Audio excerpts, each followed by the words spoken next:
The slides went on to say, they explicitly state that making arrests and initiating prosecutions was not the goal of the marshal's presence at the homes of the justices, and the "not" was actually italicized and underlined. The next slide directs the marshals not to engage in protest-related enforcement actions beyond those that were strictly and immediately necessary and tailored to ensure the physical security of the justices.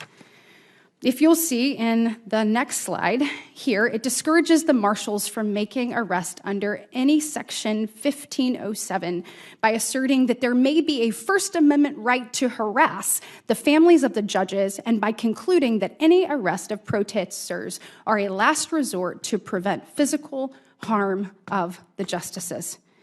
Mr. Attorney General, yes or no, were you at any point before your testimony in front of the Judiciary Committee aware of these training materials or the fact that the marshals had been heavily discouraged from making arrest under Section 1505?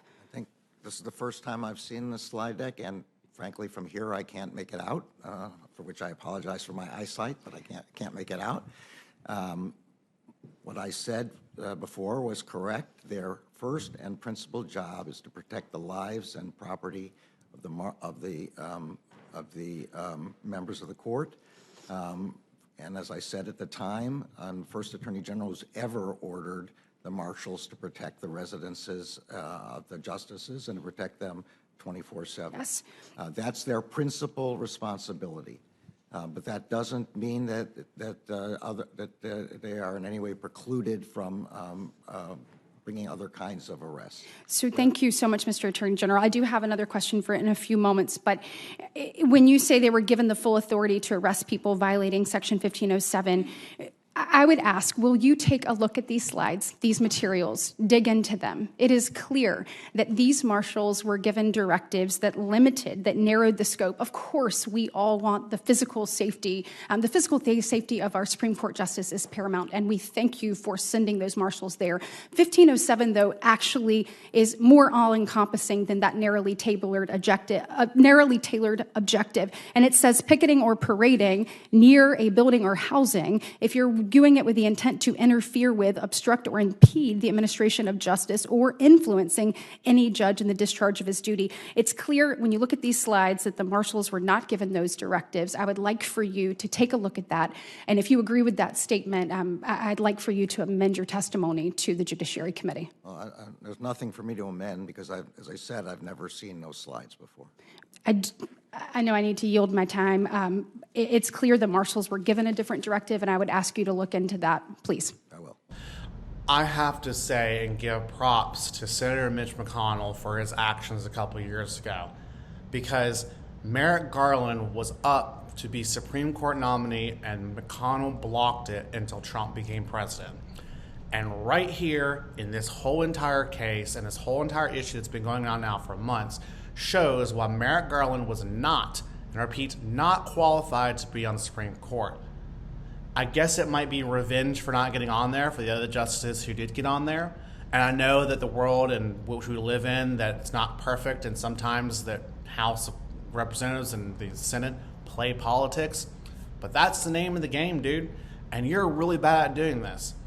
When it comes to the Supreme Court justices and some of the rules and laws and things that have come down in some of the cases, I understand that the country is always going to be divided on some serious issues, abortion especially being one of them. But it's time we start taking the safety of our Supreme Court justices seriously. They were all duly nominated, went through the process, and got the votes. That is how it works. So sorry you lost, but you got to take your loss with grace and dignity. But going down screaming and trying to smear justices across the United States because you don't like their politics is not the way to go. Fight back, put in some rulings that they can agree on, and work with them and see what their rulings are going to be like on previous cases and see how you can change the law that way. Personally, I believe you should be able to change the law through the House of Congress and halls of Congress and not have to have the Supreme Court change and make laws.